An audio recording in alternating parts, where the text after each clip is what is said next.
Hello everyone, mayroon naman po tayong God's Word for today. Ngunit bago yan, kung hindi ka pa nakapag-subscribe, ay inanyayahan po kita ngayon na mag-subscribe. Pindutin lamang po ang subscribe button at ang notification bell para lagi po kayo ma-update sa aking mga bagong upload.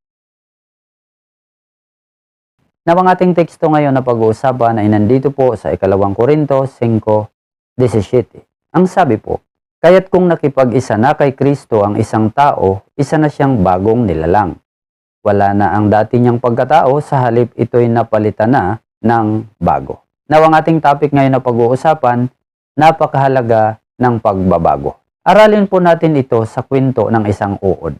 Habang siya ay naglalakad, nakakita siya ng sariwang puno na siguro para sa kanya ay napakasarap manginain sa punong iyan. Kaya nais niyang pumunta doon. Kaya lang, ang problema ay may ilog na nakaharang na siyang dahilan na hindi siya makapunta.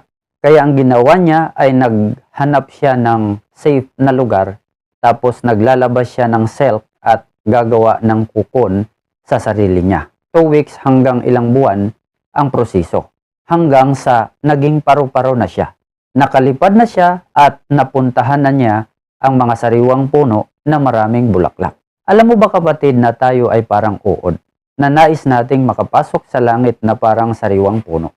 Kaya lang, hindi tayo makakarating sa langit sapagkat may malaking problema. Ito po ay ang kasalanan na parang ilog. Kaya kung nais nating maligtas at makatiyak at makarating sa langit sa darating na panahon bilang ating walang hanggang tirahan, kailangan nating magbago sa buhay, na parang uod na naging paru-paro. Ang nais lang nating iparating na sa kaligtasan kailangan tayong magbago. Dapat nating isuko ang ating buhay sa Panginoon, sumampalataya tayo sa Kanya at tanggapin Siya bilang Panginoon at tagapagligtas. Ito'y pagbabagong proseso. Pag nagawa natin ito at namuhay na tayo na mayroong bagong pagkatao, siguradong may katiyakan na tayo sa langit na parang sariwang puno. Ayon nga sa 2 Korintos 5:17 sa ating teksto, kaya't kung nakipag-isa na kay Kristo ang isang tao, isa na siyang bagong nilalang. Wala na ang dati niyang pagkatao, sa halip ito'y napalitan na ng bago. Kaya mga kapatid, kung nais nating maligtas, napakahalaga ng papel ng pagbabago. Kaya magbago ka na kapatid. Ngayon, paano gagawin ang pagbabagong totoo? Mayroon po tayong 3 katotohanan. Ang una, dapat tunay kang convinced ng salita ng Diyos. Ibig sabihin, na-discover mo talaga ang buong katotohanan sa salita ng Diyos, hindi dahil sa opinion ng tao, prinsipyo ng tao, kundi ang bisa ng salita ng Diyos sa buhay mo. Walang halong pagdududa, na-convince ka sa salita ng Diyos. At ito ang dahilan kung bakit naging totoo ang pagbabago. Halimbawa, parang allergy.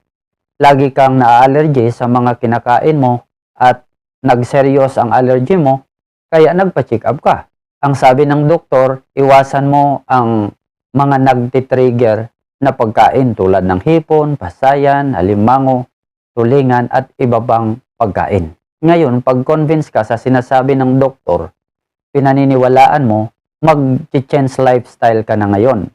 Nagbago ka na ng mga kinakain at hindi mo nakakainin ang mga bawal sa'yo na magkukos ng allergy. Kaya sa buhay din natin mga kapatid, kung gusto natin maranasan ang tunay na pagbabago, dapat convince ka sa salita ng Diyos at paniwalaan mo na totoo ang mga nakasulat dito.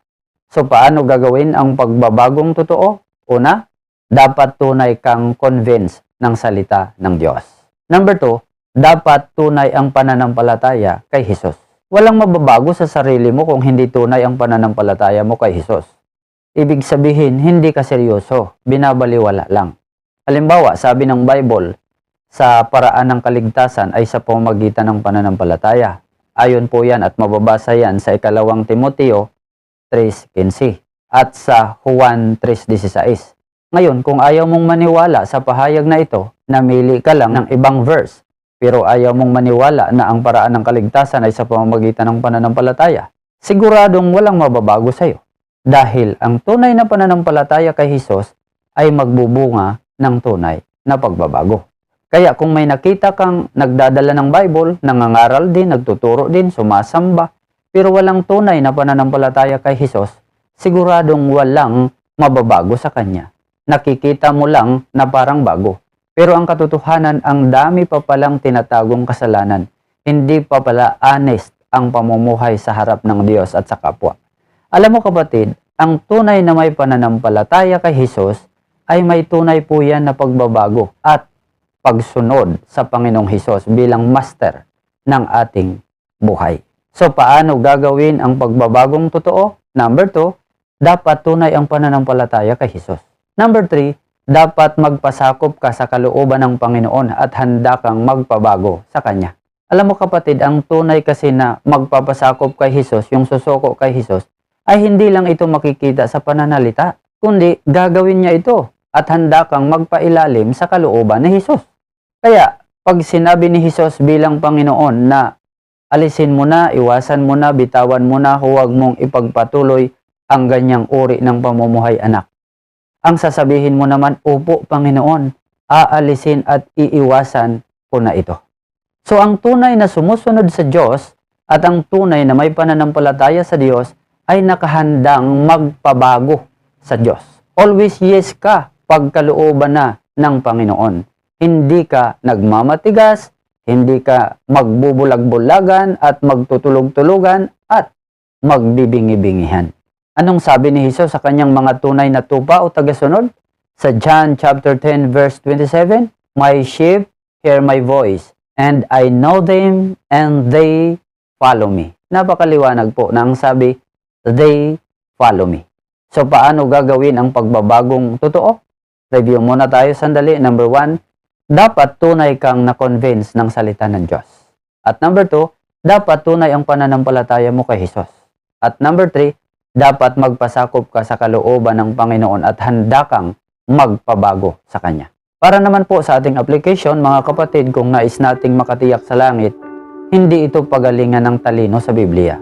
Hindi ito sa relihiyon at hindi ito tungkol sa kung ano ang position mo sa church. Tungkol ito sa tunay na pagbabago, bunga ng tunay na pananampalataya. Aanhin mo ang galing sa debate kung hindi naman nakikita ang tunay na pagbabago. Ano ang halaga kakapunta mo sa church kung wala pa ring pagbabago? Kaya, dapat bago ang lahat, ayusin muna ang tunay na pagbabago upang magiging magandang patutuo ito sa tao na tunay nga ang ating sinasampalatayanan at tunay nga ang Diyos na ating pinaglilingkuran. Kaya mga kapatid, mahalaga na ayusin at i-evaluate natin ang ating buhay sa harap ng Diyos.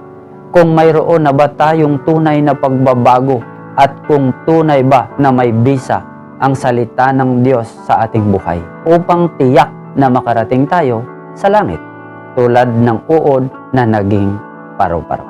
Naway mayroon po kayong natutunan sa ating napag-usapan. Salamat po sa inyong walang sawang panonood, pakikinig, pagpalain po kayo ng ating Diyos at magkita-kita naman po tayo para sa aking mga susunod na video. Salamat po. God bless everyone.